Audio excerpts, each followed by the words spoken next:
2005 was the worst season for hurricanes that we have seen in a long time. We all, of course, remember Katrina. There were also 30 other hurricanes, for a grand total of 31 for the year. This is exactly what we expected to see with global warming. We did not think that it could possibly get any worse. Then 2006 came around, and the grand total of hurricanes that year was 0. Strangely, this is not what we expected from global warming.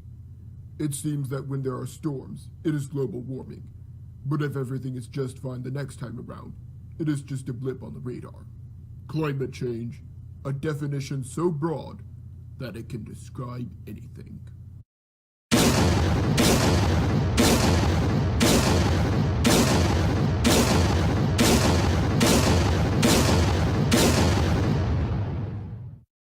Let's talk about the Paris Accords for a moment.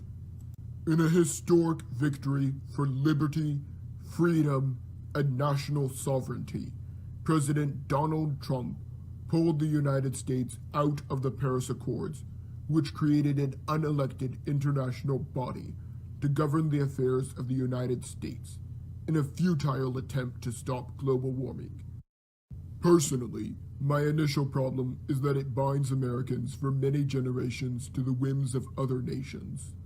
This way, if the United States is too competitive in energy production or in manufacturing, this international body can slow down U.S. production in order to make their nations more profitable. The United States has cleaned up its act for one reason and one reason only.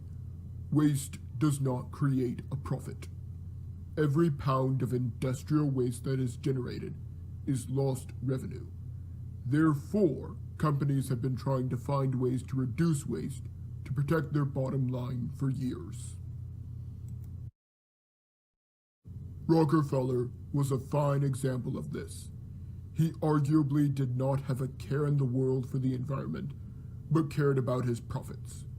Therefore, he found a use for countless types of industrial waste in order to save money and increase his profits. Countries like China that have no economic incentives for improvement are more polluted. China has no incentive to innovate because the government controls the industries.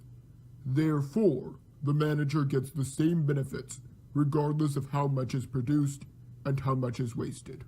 In the American system, if you make less profit than your competitor or produce more waste, you go out of business.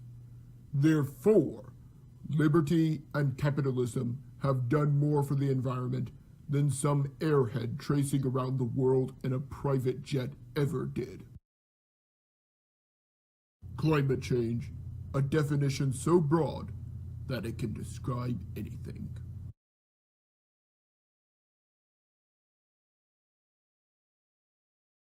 In the American system, if you make less profit than your competitor or produce more waste, you go out of business.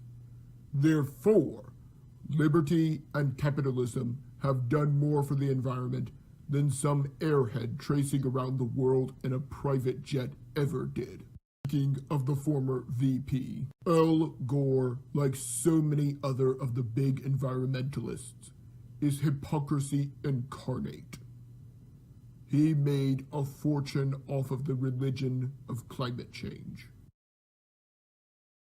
How does he get around to spread this message?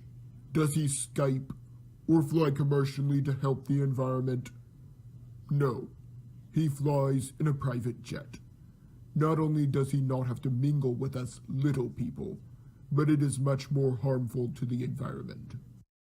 We all know that if you plant more trees, we would have less CO2 in the atmosphere.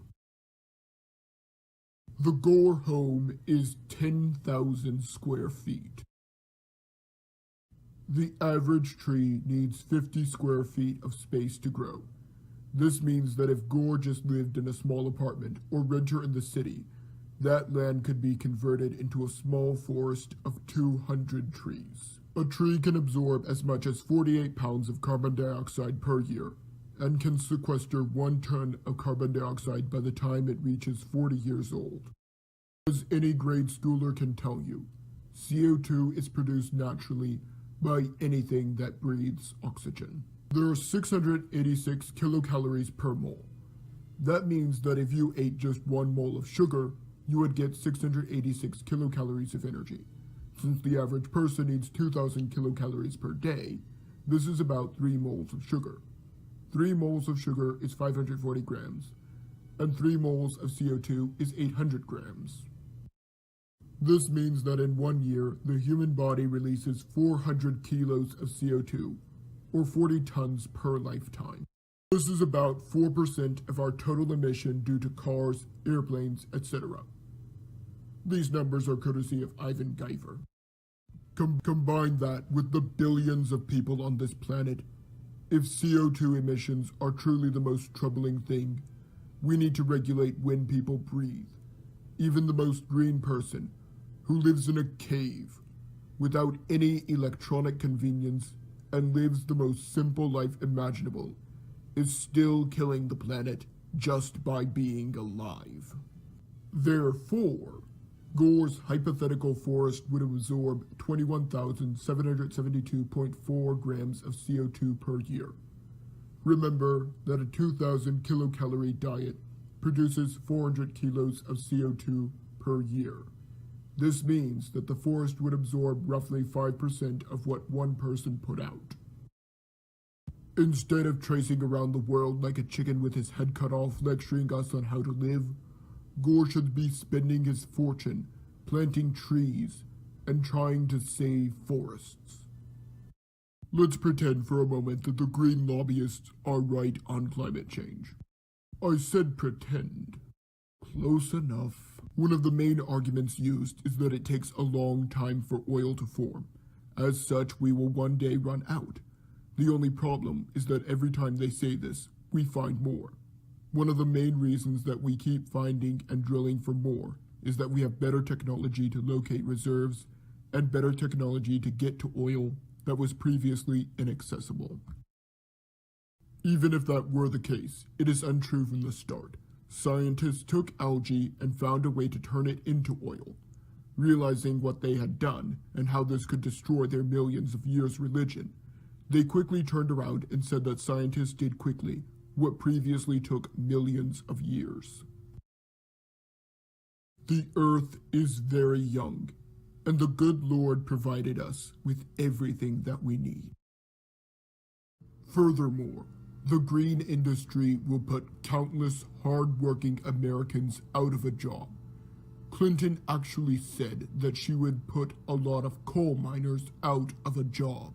I'm the only candidate which has a policy about how to bring economic opportunity using clean, renewable energy as the key into coal country, because we're going to put a lot of coal miners and coal companies out of business. Not only is that a poor way to get coal miners to vote for you, but that is also a poor way to get any hard-working American to vote for you.